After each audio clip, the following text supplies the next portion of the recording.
हम एक्सक्रीशन के बारे में पढ़ेंगे। एक्सक्रीशन का मतलब होता है to throw out waste, throw out waste, waste को बाहर निकालना बॉडी से, दैट इज कॉल्ड एक्सक्रीशन। और इसको हम रिमूवल ऑफ वेस्ट भी बोल सकते हैं, removal of waste from the body. अब बात ये आती है कि वेस्ट आते कहाँ से हैं और इनका रिमूवल क्यों जरूरी है। तो हमारी बॉडी में ढेर सारी बायोकेमिकल रिएक्शंस होती है, तुम्हें बताया था मेटाबॉलिक रिएक्शंस। इन मेटाबॉलिक रिएक्शंस के कुछ बाई प्रोडक्ट्स हो सकते हैं। ये जो बाई प्रोडक्ट्स हैं which are extra, they are useless, ये इनको वेस्ट बोलते हैं आप, तो इनको हम बोलते हैं मेटाबॉलिक वेस्ट। अब जो मेटाबॉलिक वेस्ट है ना, they are basically nitrogenous in nature, nitrogen compounds होते हैं, they are not required by us, but nitrogen हमें ज़रूरत होती है for making of proteins, but waste भी बनते हैं, those compounds they have to be thrown out of the body. ये जो नाइट्रोजीनियस वेस्ट हैं they are toxic in nature. Toxic, toxic का मतलब है ये जहरीले होते हैं, तो इनको हमें रिमूव करना होता है और उस प्रोसेस को बोलते हैं एक्सक्रीशन। तो हमने क्या देखा, एक्सक्रीशन क्या है, removal of waste. Waste remove क्यों करते हैं, बिकॉज दे आर टॉक्सिक, उनका नेचर क्या है, नाइट्रोजीनियस, और वो आते कहाँ से हैं, ड्यू टू मेटाबॉलिक रिएक्शंस, और उनके बाई प्रोडक्ट्स होते हैं ये मेटाबॉलिक वेस्ट। अब बात करते हैं प्लांट्स की। पहले प्लांट्स भी एक्सक्रीशन करते हैं, ऑल्सो एक्सक्रीट। इनके भी जो वेस्ट प्रोडक्ट्स होते हैं वो लिखता हूं मैं पहले, नाइट्रोजीनियस वेस्ट, ऑर्गेनिक एसिड्स, इनमें वेस्ट होते हैं लेटेक्स, सम सॉल्ट्स, इनके कुछ होते हैं रेजिन्स, कुछ होते हैं टेनिन्स, और कुछ होते हैं गम्स। वाटर भी इनमें हो तो एक्स्ट्रा हो तो वो भी वेस्ट है। ऑक्सीजन भी इनके लिए वेस्ट होती है। तो ये सारे मटेरियल्स प्लांट के लिए वेस्ट हैं, but they are useful for us. तो प्लांट इनको एक्सक्रीट करता है और हम इनको यूज करते हैं। तो प्लांट इनको एक्सक्रीट कैसे कैसे करता है, ओल्ड जाइलम वेसल्स, जो ओल्ड जाइलम वेसल्स होते हैं they help in removal of tannins, resins and gums. Gums, tannins or resins, they are removed from the plant body by old xylem vessels। उसके बाद जो excess H2O है, stomata दो type की करेगा, excess H2O and excess oxygen. ये stomata के रास्ते से चले जाएंगे और इस प्रोसेस का नाम है, आपको पता है, इट इज ट्रांसपीरेशन। ये हो गया इनका। उसके बाद old leaves of the plant they fall down, shed करता है प्लांट, और कुछ प्लांट्स बार्क शेड करते हैं। इस शेडिंग का भी उनका एक पर्पस होता है, and that purpose is to remove the waste from the plant body. तो ये था तुम्हारा प्लांट्स में, बहुत सिंपल सा है। ये वाले मटेरियल्स हैं which are waste for the plants, and these are the methods in which plant excrete the waste. उसके बाद आती है बात यूनिसेलुलर में बात करते हैं हम अमीबा की। एनिमल्स में जब आते हैं तो अमीबा सबसे पहले पढ़ रहे हैं हर जगह पे हम। तो अमीबा जो अपना वेस्ट है, एक तो कंट्रैक्टाइल वैक्यूल के रास्ते,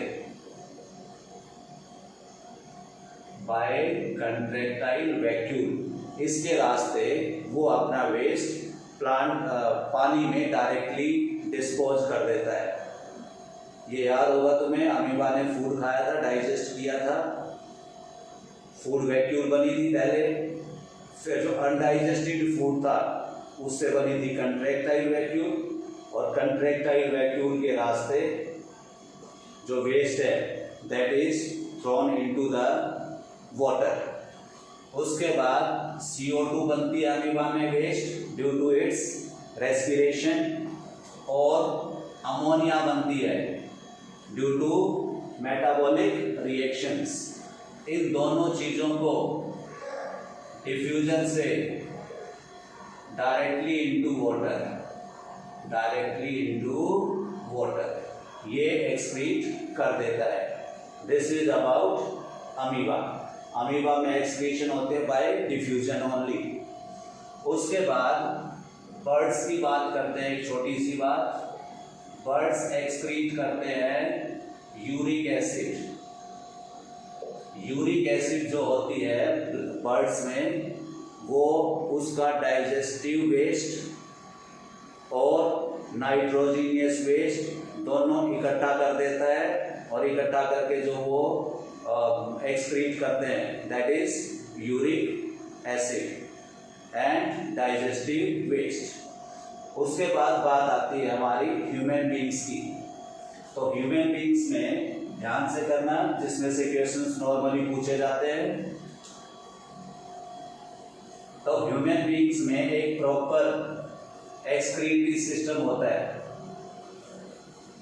क्योंकि डिफ्यूजन और ऑस्मोसिस से काम नहीं चलेगा, तो ह्यूमन बींग्स में प्रॉपर एक्सक्रीटरी सिस्टम होगा। तो इट इज एक्सक्रीटरी सिस्टम। और जो एक्सक्रीटरी सिस्टम है इसके बेसिकली दो फंक्शन होते हैं, एक तो एक्सक्रीशन और दूसरा osmoregulation. Excretion and osmo regulation.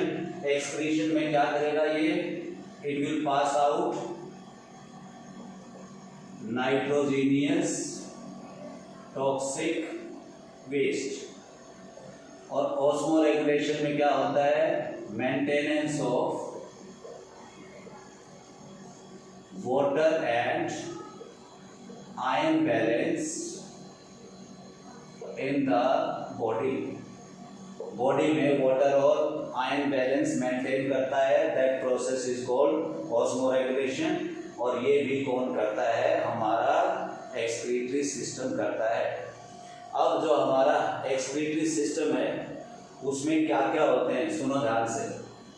पहली आपकी आयोटा है,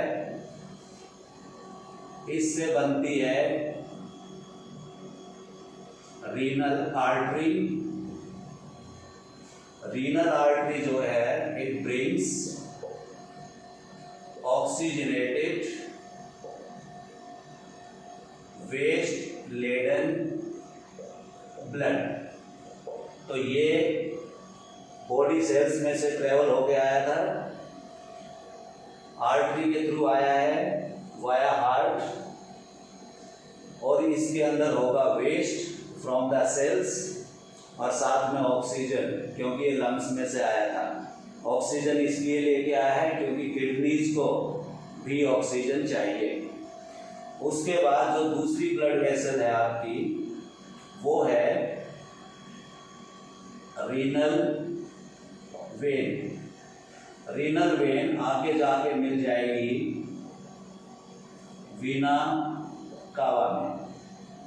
रीनल वेन वीना कावा में मिलेगी, और क्या लेगी यहां से,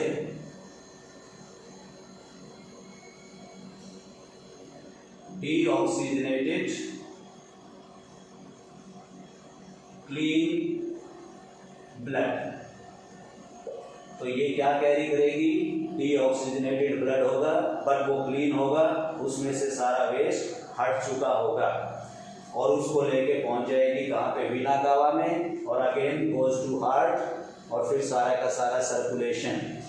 तो इसके बाद होता है आपका 2 किडनीज होती हैं, वी हैव गॉट 2 किडनीज, और जिन किडनीज का काम है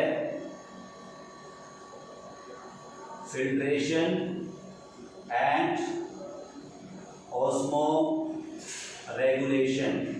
फिल्ट्रेशन किसका, ये ब्लड का, मतलब ये वेस्ट को निकाल लेगी और यूजफुल मटेरियल्स को वापस एब्जॉर्ब कर लेगी और उससे होगा water and iron balance maintain. तो ये 2 काम हैं। इसमें आप यहाँ पे ऐसा भी लिख सकते हैं एक्सक्रीशन एंड ऑस्मो रेगुलेशन, ये 2 फंक्शन लिख सकते हैं आप। उसके बाद यूरेटर्स होते हैं, दोनों किडनी से एक एक यूरेटर निकलेगा और वो वेस्ट को carry waste to bladder, bladder में लेके जाएगा उसको, और ब्लैडर में हमारे पास एक ही ब्लैडर होता है। ब्लैडर क्या करेगा, स्टोर्स यूरिन, जो ये वेस्ट था पानी के साथ घुल के जो लिक्विड बनता है दैट इज कॉल्ड यूरिन, उस यूरिन की स्टोरेज होगी इसमें ब्लैडर में। और एक ओपनिंग होती है which is called urethra. Urethra क्या करेगा, pass out urine, pass out urine. तो ये वाला फंक्शन है। रीनल आर्टरी ब्लड लेके आएगी वेस्ट वाला, किडनी उसको फिल्टर करेगी, यूजफुल मटेरियल को वापस ले लेगी, उसके बाद जो ब्लड है वो वीन के रास्ते से वापस चला जाएगा, और जो किडनी से फिल्ट्रेट था वेस्ट था वो यूरेटर्स के रास्ते ब्लैडर में, और ब्लैडर उसको स्टोर करेगा कुछ टाइम तक। जब ब्लैडर फिल हो जाएगा तो you will have urge to urinate, और यूरिनेट का जब अर्ज उठेगी तो यूरेथ्रा के रास्ते you are going to expel the waste. अब जो ये वेस्ट आए यूरिन, इसकी कंपोजिशन देखो आप। यूरिन में आपका होता है 95% वाटर एंड 5% वेस्ट। ये वेस्ट कौन सा, अगेन याद रखना, नाइट्रोजीनियस वेस्ट। तो ये 5% होता है सिर्फ। ये यूरिन बनाने की फॉर्मेशन ये सारी कहाँ पे होगी, किडनीज में। अब किडनी में ये पूरा प्रोसेस करता कौन है, यहाँ पे होता है nephron. Nephron are functional unit of kidney. Kidney की जो फंक्शनल यूनिट है दैट इज कॉल्ड नेफ्रॉन। तो नेफ्रॉन के बारे में हमें पढ़ना चाहिए। इनके जो डायग्राम्स हैं वो तुम्हें प्रैक्टिस करनी पड़ेगी। तो नेफ्रॉन में जो पहला पार्ट होता है वो है आपका बोमेन्स कैप्सूल। दूसरा पार्ट होता है आपका ग्लोमेरुलस। ग्लोमेरुलस बहुत इंपॉर्टेंट है। ये ग्लोमेरुलस बेसिकली होता है अ बंडल ऑफ कैपिलरीज, और ये ग्लोमेरुलस क्या करता है, अल्ट्रा फिल्ट्रेशन ऑफ ब्लड।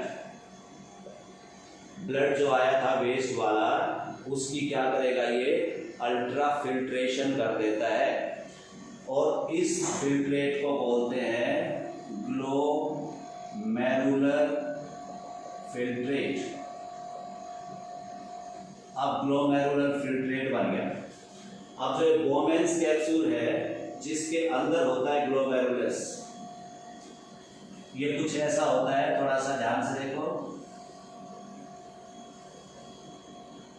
ये इस टाइप का होता है आपका, बोमेंस कैप्सूल, और इसके अंदर होता है ढेर सारा बंडल ऑफ कैपिलरीज। ये वाली जो है एंट्री है ब्लड की, और फिल्टर होके ये चला जाता है इधर। तो ये जो फिल्ट्रेट था इसका ग्लोमेरुलर फिल्ट्रेट, ये इसको कलेक्ट करता है कौन? Bowman's capsule. तो glomerulus filtrate goes into Bowman's capsule. अब उसके बाद बोमेंस कैप्सूल से ये एंटर करेगा the next part of nephron, और वो क्या है? That is called tubular part. Tubular part जो है ट्यूब जैसा होता है, और उसमें ना 3 पार्ट होते हैं। Tubular part of nephron. NCERT में 10th क्लास में सिर्फ यही मेंशन है। ये जो 3 पार्ट लिख रहा हूं मैं, इनको ध्यान देना। एक है पीसीटी, एक है डीसीटी, और एक है हेनलीज लूप। हेनलीज लूप। पीसीटी होता है तुम्हारा प्रॉक्सिमल कन्वोल्यूटेड ट्यूब्यूल, और ये होता है तुम्हारा डिस्टल कन्वोल्यूटेड ट्यूब्यूल, और ये है आपका लूप। तो ये जो ट्यूबुलर पार्ट है नेफ्रॉन का, ये कुछ ऐसा होता है। ये वाला है आपका लूप, और ये है आपका पीसीटी, और ये ऊपर जाने वाला इट इज डीसीटी। तो ये मूवमेंट होती है इसकी ऐसे, और यहाँ पे ऐसे। तो बोमेंस कैप्सूल में जो इकट्ठा हुआ था क्या? Glomerular filtrate. इस ग्लोमेरुलर फिल्ट्रेट में और भी यूजफुल मटेरियल्स होते हैं।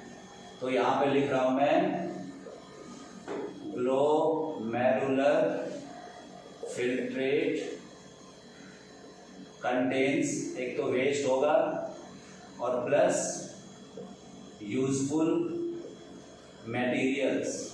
अब ये यूजफुल मटेरियल हैं वो कौन से हैं? ये होंगे आपके वाटर, ये होगा आपका ग्लूकोज,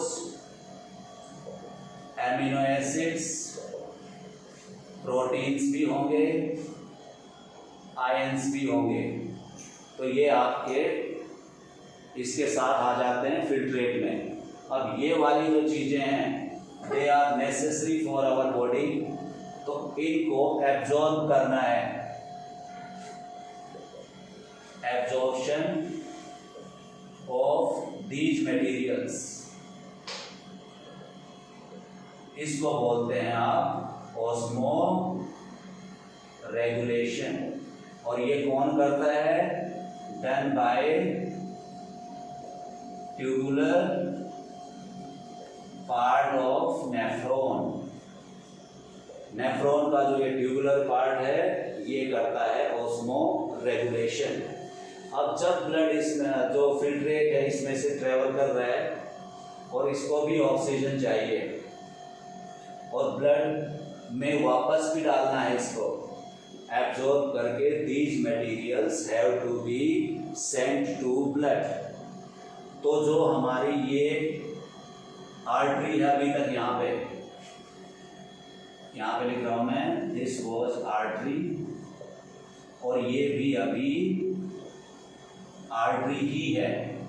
ये आर्टरी इस ट्यूबुलर पार्ट के आसपास ऐसे घूमती हुई निकलती रहती है, और इस दौरान ड्यूरिंग दिस मोमेंट यहाँ पे क्या होगा? एक्सचेंज ऑफ गैसेस एंड जो ये मटेरियल एब्जॉर्ब किए थे इसका री एब्जॉर्प्शन ये हो जाएगा। अब यहां से ये बन के निकल जाएगी क्या? वेन। ये बन जाएगी वेन, और ये कहाँ चली जाएगी फिर? वीना कावा में। और अब इसके अंदर क्या होगा? तुम्हारा होगा इसके अंदर CO2 and clean blood with all absorbed nutrients। जो ये न्यूट्रिएंट्स एब्जॉर्ब किए थे इनको साथ लेके जाएगा। CO2 which was due to exchange of gases, और ब्लड में से हट गया वेस्ट, तो ये क्लीन ब्लड लेके चला जाएगा। और जो वेस्ट है यहां से, वेस्ट कहाँ जाएगा अब आगे, वो जाएगा तुम्हारा कलेक्टिंग डक्ट में, that is called collecting duct.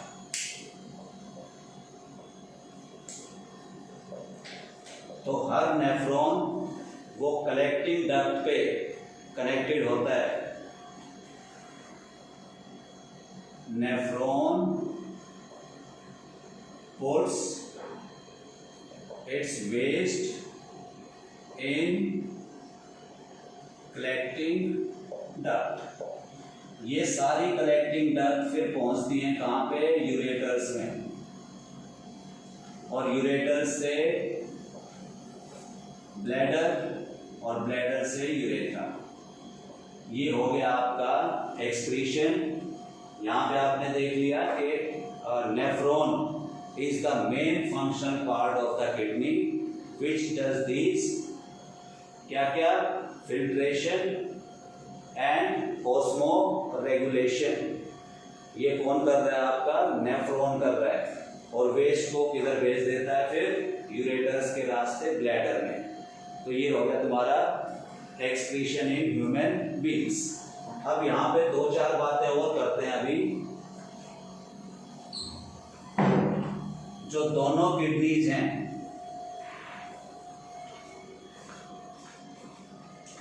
Both kidneys का जो फिल्ट्रेट होता है, ओनली फिल्ट्रेट की बात कर रहे हैं हम, that is nearly 200 liters, 180 liters daily। तो दोनों किडनी मिलके टोटल फिल्ट्रेट को अगर काउंट करते हैं तो दैट इज 180 लीटर। इसमें से reabsorb is 178 liters and urine pass out is only 2 liters. So normal human being passes only 2 liters of urine daily, but kidneys पूरा दिन में 180 लीटर फिल्ट्रेट करती हैं, जिसमें से 178 litre is again reabsorbed by the process of osmoregulation। उसके बाद आता है, अगर आपकी किडनी फेल हो जाए, किडनी फेलियर, पहली बात तो क्यों होंगी ये, इन्फेक्शन या इंजरी। इन दोनों कारण से अगर आपकी किडनी डैमेज हो जाती है तो वो proper excretion and osmo regulation नहीं कर पाएंगी, और उस टाइम पे इंसान की जो लाइफ है वो आ जाएगी डेंजर में। क्योंकि हमें पता है excretion is very very much necessary. अगर हमने टॉक्सिक मटेरियल को एक्सक्रीट नहीं किया तो वो ब्लड में रहेगा और हमारी जो लाइफ प्रोसेसेस है उसके ऊपर बहुत बुरा वाला प्रभाव डालने वाला है। तो जब ये किडनी फेल हो जाती हैं दोनों की दोनों, अगर एक होती है तो नो प्रॉब्लम, इंसान एक से काम चला सकता है, बट अगर दोनों फेल हो जाती हैं तो अब क्या करें। तो वहाँ पे रोल आता है आर्टिफिशियल किडनी का। नाम से तो ऐसा लगता है कि आर्टिफिशियल किडनी किसी ने बनाई और हमारी बॉडी में फिट कर दी, पर ये ऐसा नहीं होता। This artificial kidney is basically a machine. तो उसको हम अब सिंपल में किडनी मशीन भी बोल सकते हैं, और अगर साइंटिफिकली जाएं तो उसको बोलेंगे हम डायलाइजिंग मशीन। कई बार इसको डायलाइजर भी बोल देते हैं।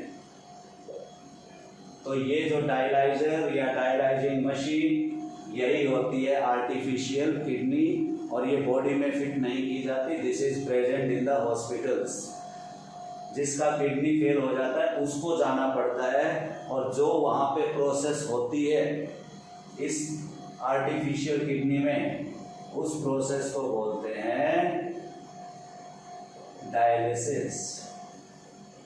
और ज़्यादा अगर टेक्निक करते हैं, टेक्निकल देना है, तो this becomes hemodialysis. Haemo word for blood, तो ब्लड की डायलिसिस मतलब ब्लड की क्लीनिंग कौन करता है? Artificial kidney. इस आर्टिफिशियल किडनी के बिना फिर जो किडनी फेलियर वाला केस है that can not survive until and unless कोई उसको किडनी डोनर मिले, उनकी किडनीज मैच करें और फिर ट्रांसप्लांट हो। तो जब तक किडनी डोनर नहीं मिलता है, the person has to depend on this artificial kidney only. तो अब इस आर्टिफिशियल किडनी काम कैसे करती है? इंसान को वहां पे लेटा दिया जाएगा, उसकी आर्टरी से ब्लड लिया जाएगा। This blood will be pass through dialysing machine. इस डायलाइजिंग मशीन में होगा डायलाइजिंग सॉल्यूशन, और ट्यूब होती है इसके अंदर ढेर सारी। तो ब्लड फ्लोज थ्रू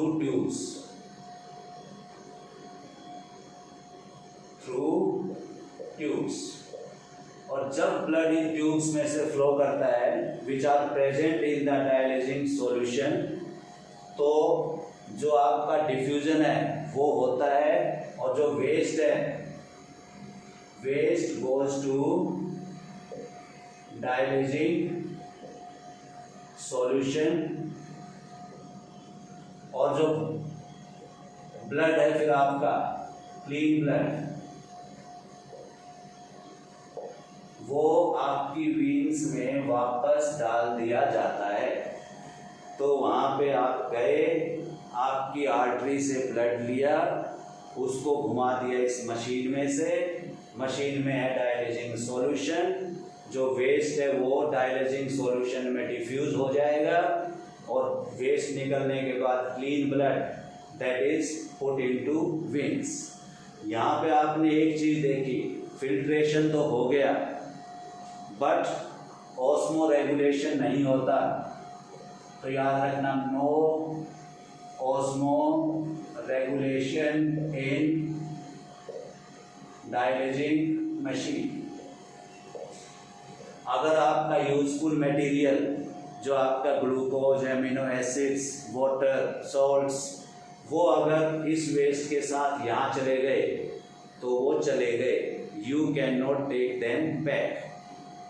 तो ये याद रखना, आर्टिफिशियल किडनी आपको जिंदा रख सकती है बट आपको प्रॉपर लाइफ नहीं दे सकती है। लाइफ का मतलब है लिविंग प्रॉपरली, ये सिर्फ आपको जिंदा रखेगी। तो ये था तुम्हारा एक्सक्रीशन के बारे में, जिसमें आपने एक्सक्रीटरी सिस्टम, नेफ्रॉन और आर्टिफिशियल किडनी के बारे में पढ़ा। अगर किसी को कोई प्रॉब्लम आती है तो again you can put in the comment section, I will come back to you, आपको बताया जाएगा उसका आंसर। और एक चीज, डायग्राम्स मैंने बनाए नहीं हैं, you are required to draw the diagrams, क्योंकि मेरी ड्राइंग थोड़ी सी गंदी है, बहुत ज़्यादा अच्छी नहीं है। तो तुम्हें एक्सक्रीटरी सिस्टम का और नेफ्रॉन का डायग्राम बुक से अपने आप प्रैक्टिस करना पड़ेगा। और इसके साथ ही हमारा जो लाइफ प्रोसेस था चैप्टर, जिसमें हमने न्यूट्रिशन पढ़ा in plants and animals, respiration पढ़ा, ट्रांसपोर्टेशन एंड दिस एक्सक्रीशन, ये 4 प्रोसेसेस हमने डिस्कस किए हैं। और इसके साथ 10th क्लास का लाइफ प्रोसेसेस का चैप्टर बायोलॉजी का first chapter which is life processes this is over. Hope you understand it. और फिर भी कोई डाउट है तो right in comment section. Thank you very much.